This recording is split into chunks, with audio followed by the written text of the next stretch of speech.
In this video we're going to learn how to do integration by parts. First of all, we're going to derive the formula that is used, then we're going to give an example to show how to do indefinite integration, and then we're going to show how to do definite integration by parts. Okay, so let's derive our integration by parts formula. So we're going to start off with y as a product of two functions, both functions of x, so it's a product, and we're going to differentiate those using the product rule.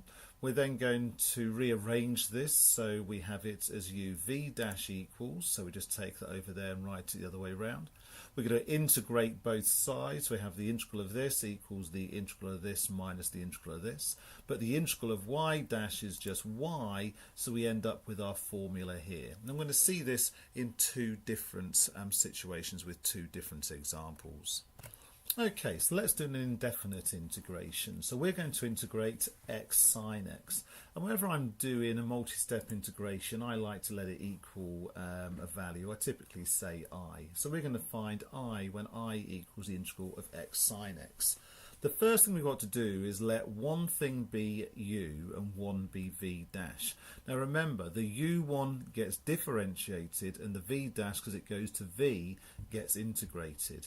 And typically we want to differentiate the thing that's going to go down in order. So x will go to 1, whereas sine x will go to cos x, then back to sine x, back to cos x, so we don't end up any further if we differentiate sine x. So we're going to differentiate cos x, so that means, x, so that means x is going to equal u. I should say u is going to equal x. So then we get u dash equals 1, and that will go here.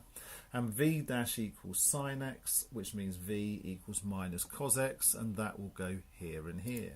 So we just fill out the formula. So we've got uv, so that's going to be x times x minus x cos x. There we go there. And then because v is minus cos x, that minus is going to become a plus, and we end up with 1 times that cos x. Well, the integral of cos x is easy, it's just sine x, and then we have the plus c. Okay, so let's do a definite integration. So it's basically going to be the same, but when we get to the uv parts, we're going to calculate those in a normal way as we go along. So we're going to let u equal log x. Now on the last one, I kind of made it clear that we let x be the one that we would differentiate because it would drop down a power. But the problem is integrating log x isn't that simple.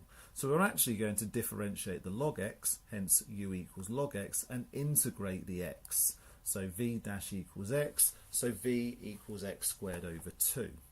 Okay, so we're going to get I equals, so this is uv, so u is log x, we've got that here, and v is x squared over 2. And we're going to need to calculate that between 2 and 1.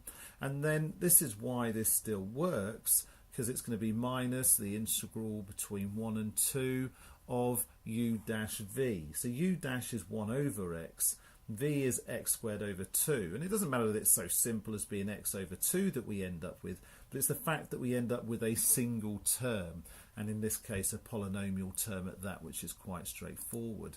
So substituting in 2 and 1, we end up with, and you can check this for yourself, 2 log 2, and then to integrate x over 2, that's just quite simple, that's x squared over 4, and we've got to work that out between 2 and 1 as well, so we end up with I equals 2 log 2 minus 3/4. In the description below you can find a link to a worksheet that has questions that you can try on your own. I hope you found this video helpful. Stay in field with Winfield.